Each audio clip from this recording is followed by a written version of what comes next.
Welcome to the Epoint Post tutorials.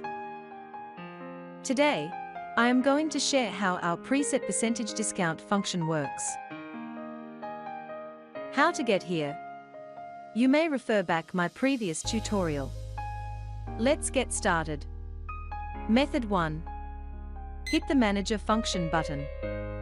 Hit the function button. Now back to item page. Select the item. It is done. Method 2. Hit the Manager function button. Hit the function button. Select the item. Hit the special function. It is done. End of day at X and Z report is captured under the Discount Details section. Enjoy learning. That's all for now. Be sure to check out with others' tutorials. Remember to like, share and following us in Facebook. Thanks for watching.